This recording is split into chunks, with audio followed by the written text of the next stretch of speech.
everyone, it's Mariana here from Positive and Possum. After some time adjusting to my new job position, I am back to keep showing you in this series of videos how you can train your dog to alert before your migraine hits. Welcome back to my channel. In my previous video, which you can find here on the top, I showed you how to get your dog to start identifying your migraine scent in your hand all by himself. At that stage, your dog was not only using his sense of smell, but also his vision, which made that exercise relatively easy for him.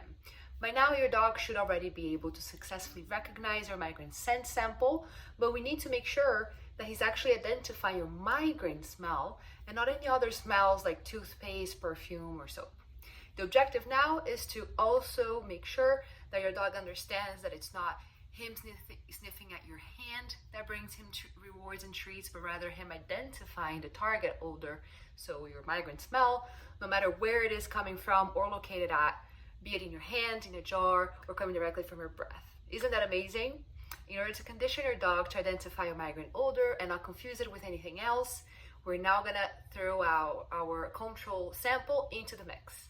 By the way, if you randomly got here but don't know how to collect, store, use reliable migraine and control scent samples yet, feel free to watch my previous video explaining this whole process.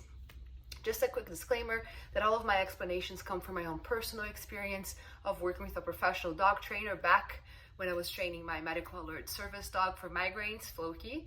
I decided to do this training series on YouTube because Floki's migraine alerts exponentially improved my quality of life as a migraineur.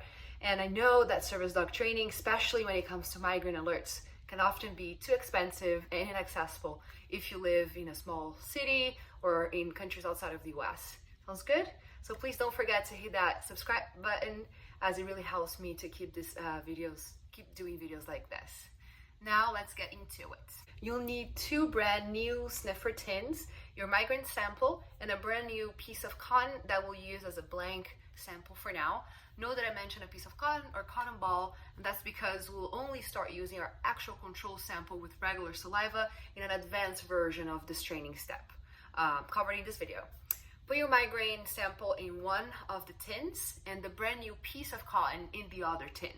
For you to not forget which tin is which, make sure to scratch an X on the tin containing your migraine sample with a knife or sharp object. Do not use a marker or anything like that. Do not introduce any new smells into this equation. Both tins will look the same to the dog. He will now have to figure out by himself which tin brings the reward and what the difference in smell is between them. We'll also start attaching the migraine command to the dog's action of identifying and smelling the migraine scent to reinforce the olfactory cue with a word. So let's break it all into small, concrete steps. As always, the first thing you're gonna do is wash your hands with unscented soap. You'll hold the tin with the migraine sample inside on one hand, and on the other, the tin with the blank sample. Now the dog will have to understand which smell he actually needs to identify and be rewarded by. When your dog smells the blank sample, don't do anything, don't move much, just ignore his behavior. Most dogs will then just naturally go and smell the migraine scent. When this happens, immediately click and reward that behavior. While the dog is eating the treat, you want to switch the sample's positions in your hands, like that. Repeat this exercise until the dog is no longer false alerting on the blank sample and only starts smelling the migraine sample. It takes about 10 sample switches for the dog to start fully getting it. If the dog by any chance sniffs the wrong tin, do nothing and wait until he moves to the correct one. As always mentioned a few times in my previous videos, always end training on a positive note by giving a jackpot reward with any treats and your dog's favorite activity a couple of minutes later.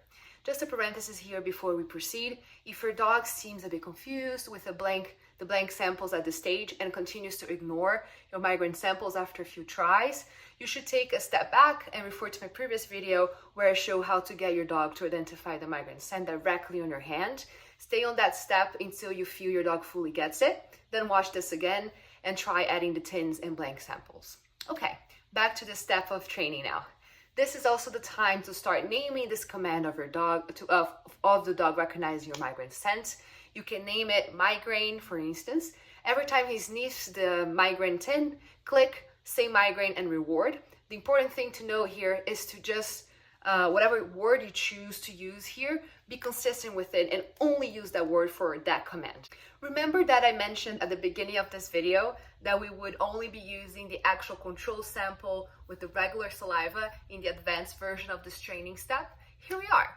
After doing the training session, I just showed you for about 6 sessions, or for as long as it takes for a dog to stop falsely alerting. You can first expand the number of tins with blank samples to 5 and the number of tins with migraine samples to 2, putting all the tins mixed together on the roll on the ground. Do this for another 6 sessions or until your dog is bulletproof and ignores all distraction blank samples, only alerting to your migraine sample. Then you can replace the blank samples by your actual control samples with non-migraine saliva until he's once again bulletproof and only reacts to your migraine sample. And don't forget to carve an X on the migraine tins. Just a quick parenthesis here, this advanced version with control samples will also be your maintenance training, about once every 2 weeks once your dog joins the full-time workforce, okay?